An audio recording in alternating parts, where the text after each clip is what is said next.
Bismillahirrahmanirrahim. Assalamualaikum warahmatullahi wabarakatuh. Perkenalkan, nama saya Khadijatul Kubro, mahasiswa IAIN Surakarta, jurusan Tadris Bahasa Indonesia, kelas TBI 7A. Di sini saya akan sedikit menyampaikan mengenai analisis wacana, yaitu dari sejarah sampai prinsip kerjasama menurut Grech. Oke, untuk yang materi pertama yaitu sejarah singkat analisis wacana. Analisis wacana sendiri adalah satuan bahasa di atas tataran kalimat yang digunakan untuk berkomunikasi dan konteks sosial. Satu bahasa itu dapat berupa rangkaian kalimat atau ujaran. Di sini ada beberapa pendapat tentang wacana, yaitu ada Halliday, terus ada Zelling-Harris, kemudian ada Firth. Di sini wacana perlu dan yang pengetahuan terkait konteks situasi kultural. Contoh, ketika kita mendengarkan kosakata baru atau kata jancuk, contohnya di kota Surakarta, diucapkan sebagai hal yang biasa. Tapi tidak bagi orang yang tidak paham dengan suatu kultural yang ada di daerah sekitar.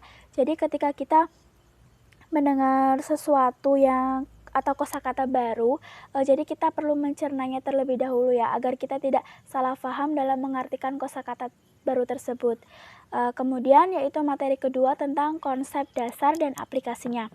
Di sini menganalisa wacana dalam hal ini berkewajiban menyelidiki untuk apa bahasa tersebut dipakai, sedangkan ahli linguistik lebih memusatkan perhatian pada penentuan sifat-sifat formal bahasa. Kemudian seorang analisa wacana sebaiknya juga merupakan seorang analisa gramatika, karena pada situasi ini kalimat yang mampu menjelaskan ciri-ciri bahasa tertentu dengan arti tertentu yang membedakan dengan bahasa lain. Data relevan yang diperoleh oleh penganalisa wacana sering kali dibuat kalimat buatan sebagai bentuk pengikatnya. Kemudian, seorang analisa wacana sebaiknya juga merupakan seorang analisa gramatika, kalimat yang mampu menjelaskan ciri-ciri bahasa tertentu dengan arti tertentu yang membedakan dengan bahasa lain. Kemudian, yang ketiga yaitu jenis pendekatan analisis wacana dan masyarakat.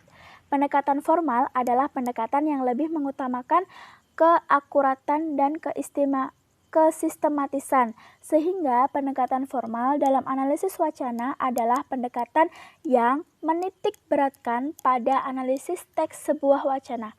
Wacana lantas diukur dengan pertimbangan kebenaran, ketidakbenaran menurut sintaksis dan sematik. Kemudian, yaitu pendekatan sosiologis empiris, memahami wacana sebagai peristiwa tutur yang terkait dengan konteks pendekatan ini melihat dari pembicara hal yang dibicarakan dan mitra bicara.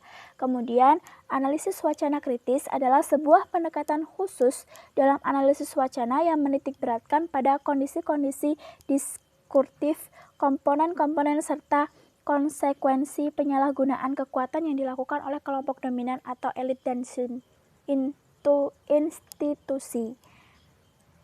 Selanjutnya yaitu wacana dan masyarakat. Di sini langsung saja kita ke contoh ya. Bagi masyarakat Yogyakarta, kata dagadu sudah ada sejak beberapa dasawarsa lalu, dikenal sebagai umpatan atau matamu. Inilah bahasa walikan, bahasa slang orang Yogyakarta yang disusun dengan cara membalik 4 baris huruf Jawa. Nah, menurut salah satu pendiri Dagadu, Nur Arif, kata Dagadu yang ada dalam bahasa slang anak-anak muda Yogyakarta berarti matamu, kemudian diberi penjelasan kurang lebih sebagai berikut. Dalam wacana desain grafis, figur mata adalah salah satu idiom yang digunakan untuk menggambarkan citra kreativitas. Dagadu yang dihadirkan melalui logo berbentuk dasar mata diharapkan dapat mewakili pandangan kelompok yang selalu berusaha menempatkan kreativitas sebagai aspek utama dalam setiap aktivitasnya. Kemudian materi kelima yaitu konsep analisis wacana pramaktik. Nah, Di sini pengertian pragmatik sendiri adalah kajian tentang arti yang disampaikan atau dikomunikasikan oleh pembicara dan diinterpretasikan oleh pendengar. Dengan kata lain, pragmatik mencakup kajian makna yang dikomunikasikan oleh pemakai bahasa itu sendiri. Arti atau makna yang disampaikan oleh pemakai bahasa melebihi dari makna yang terucap dalam tulisan. Kemudian materi 6 adalah analisis pragmatik sebagai situasi tutur. Situasi tutur sendiri yaitu sebuah peristiwa tutur dapat terjadi karena adanya situasi yang mendorong terjadinya peristiwa tutur tersebut.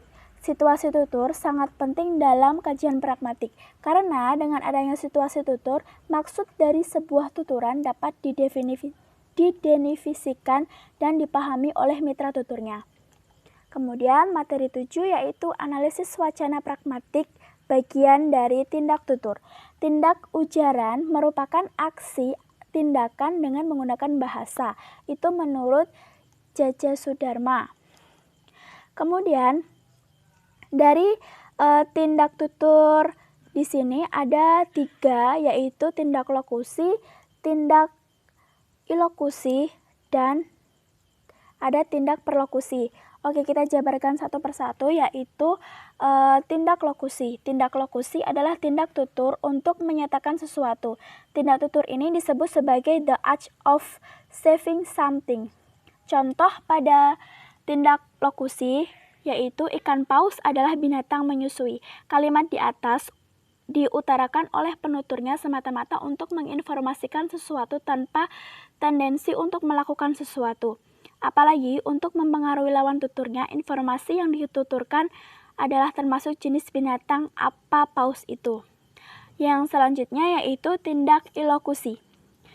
Sebuah tuturan selain berfungsi untuk mengatakan atau menginformasikan sesuatu, dapat juga digunakan untuk melakukan sesuatu. Dengan contoh tindak ilokusi di sini yaitu rambutmu sudah panjang. Kalimat di atas bila diucapkan oleh seorang laki-laki kepada pacarnya mungkin berfungsi untuk menyatakan kekaguman atau kegembiraan. Akan tetapi bila diutarakan oleh seorang ibu kepada anak lelakinya atau oleh seorang istri kepada suaminya, kalimat ini dimaksudkan untuk menyuruh atau memerintahkan anak atau suami tersebut untuk memotong rambutnya. Kemudian yang selanjutnya yaitu tindak perlokusi. Tindak perlokusi yaitu sebuah tuturan yang diutarakan oleh seseorang seringkali mempunyai daya pengaruh atau efek bagi yang mendengarkannya. Efek atau daya pengaruh ini dapat secara sengaja atau tidak sengaja dikreasikan oleh penuturnya. Tindak tutur yang mengutarakannya dimaksudkan untuk mempengaruhi lawan tutur disebut dengan tindak perlokusi.